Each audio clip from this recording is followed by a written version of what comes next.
نسينا أو أخطأنا ربنا ولا تحمل علينا إصرا كما حملته على الذين من قبلنا ربنا ولا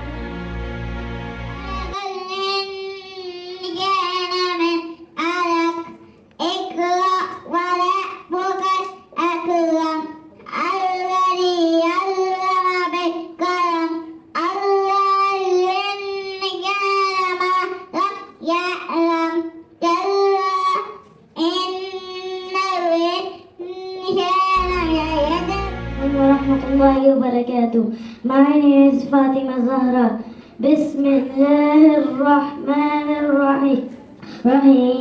والضحى والليل إذا سجى ما ودعك ربك وما قلى وللآخرة خير لك من الأولى ولسوف يعطيك ربك فترضى. بسم الله الرحمن الرحيم.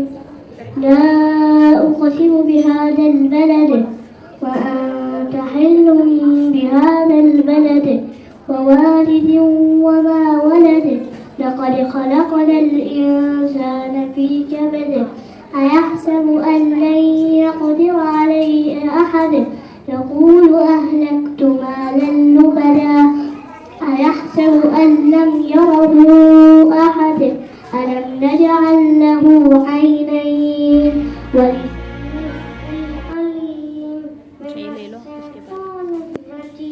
بسم الله الرحمن الرحيم. اقرأ باسم ربك الذي خلق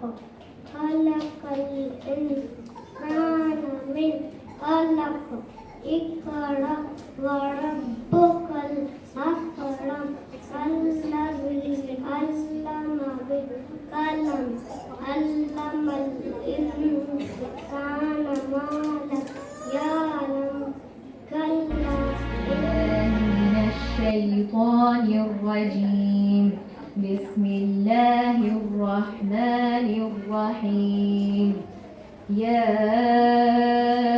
أيها المزمل قم الليل إلا قليلا نصفه أو انقص منه قليلا أو زد عليه ورتل القرآن ترتيلا إنا سنلقي عليك قولا ثقيلا إن ناشئة الليل هي أشد وطئا وأقوم قيلا إن لك في النهار سبحا طويلا. بسم الله الرحمن الرحيم.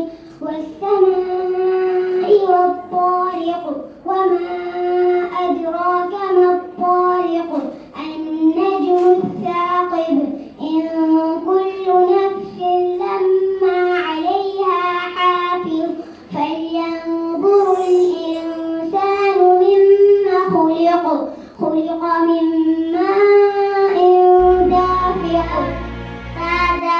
وخلقناكم أزواجا وجعلنا نومكم سباتا وجعلنا الليل لباسا وجعلنا النهار معاشا وبنينا فوقكم سبعا شدادا وجعلنا سراجا وهاجا وأنزلنا من المعصرات ماء ثجاجا لنخرج به حبا.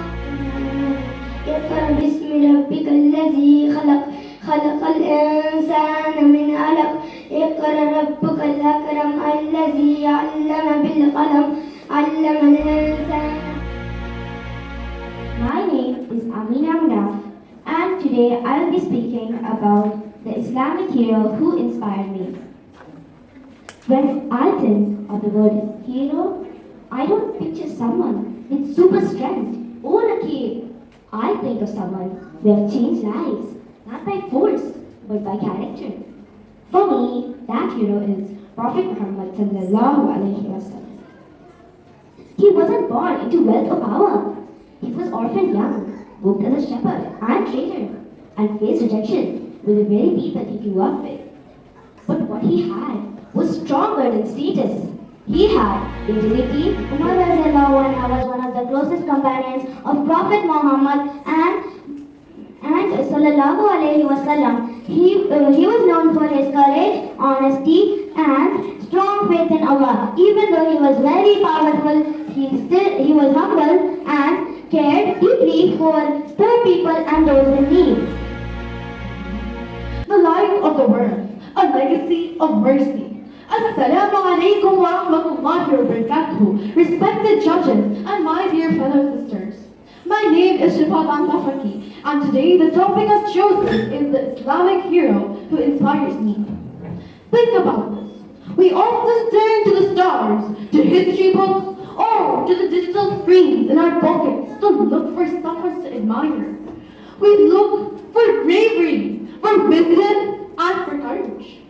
But when I look for a hero who truly transforms the way that we see the world, I find myself drawn to a man who walked the earth over 1,400 years ago.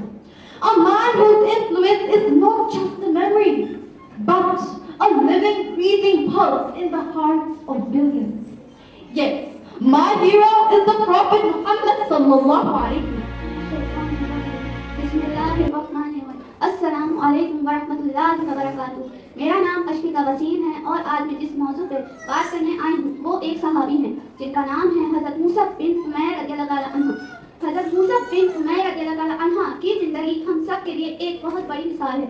हज़रत मूसा बिन उमैर रज़ियल्लाहु अन्हु मक्का के अमीर और खूबसूरत नौजवान थे।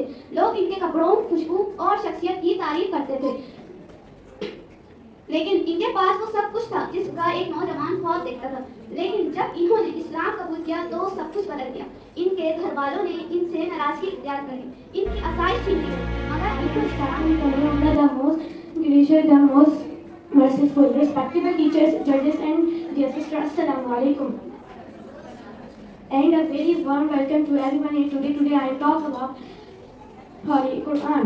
Number one, the Holy Quran is the code of life. Number two, the Holy Quran, sacred book of Muslims. Number three, the Holy Quran was revealed to the Holy Prophet Muhammad, peace be upon him, by the angel Jibreel alayhi salam. Number four, the Holy Quran is the Arabic language. Number five, the Surah Al-Baqarah is the longest surah of the Holy Quran. Number six, the smallest surah of the Holy Quran is Surah Al-Kawthar. Number seven, the Holy Quran has all the messages of Allah.